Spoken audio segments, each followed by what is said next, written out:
Hello, friends. Today we're going to listen to a story called The Old Man and the Rock. And there are questions in your science notebook, which I'm going to ask that you work on if you can find that page in your booklet and answer those questions and show me a little video clip that has your responses and read those aloud to me. And I'm going to get started on reading the story to you. So let's hear it. Old Man and the Rock. An old man. Okay. An old man was going along. As he went, he made the rivers and the mountains. He formed the animals and the people. He covered the plains with grass, and when he grew tired, Old Man stopped near a large rock. Now the sun was beating down that day, and the rock was hot.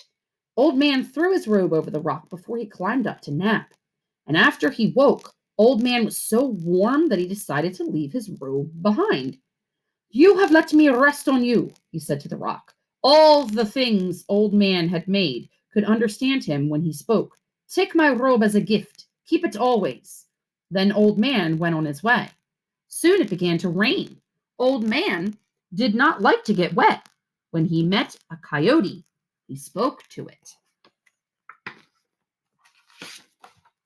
"Little brother," he said, "see that large rock back there? Run to it. Ask it to lend me its robe." The coyote did as he was told, but when he came back, he did not bring the robe. "The rock says it needs the robe to keep out of the rain," the coyote said.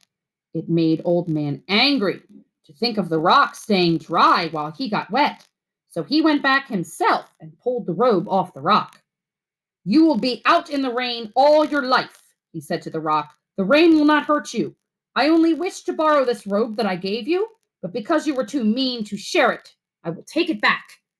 Then Old Man went off with the coyote. With his robe, he made a tent to keep the two of them dry.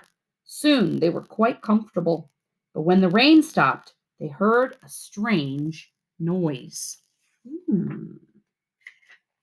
Wonder what they heard. "Old Man!" Let's see here. Here we go. "Old Man," told the coyote, "go up on the hill, brother, and see what makes such a sound." The coyote went. Soon he came back, shouting as he ran. "Hurry away! The rock is coming!" Coyote had just enough time to crawl into a badger hole before the rock rolled over him. It was headed right for Old Man. Old Man left the tent he had made and ran as fast as he could. "Help me!" he cried as he went.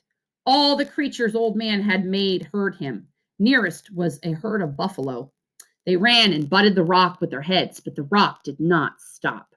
Then some deer and antelope tried to help. It did no good. The rock only went faster. "Help me!" Old Man called again. "The rock is getting closer." Next, rattlesnakes formed a lasso and threw themselves around the rock. Still, the rock did not stop. Now it was hitting Old Man's heels as he ran. "Help me!" Old Man cried once more. "Soon I will be crushed." The nighthawks saw that the rock could not be stopped, so they did not even try. Instead, they flew at the rock with their sharp bills. Chip, chip, chip. They broke pieces off the rock until it began to grow smaller. At last, the rock was so tiny that when it rolled over Old Man, it did not hurt him. Old Man was happy. Before he went on his way, he pinched the bills of the nighthawks to make them handsome, and that is why they look the way they do today, and also why the plains are covered with pebbles. And that, my friend, is an end to our story.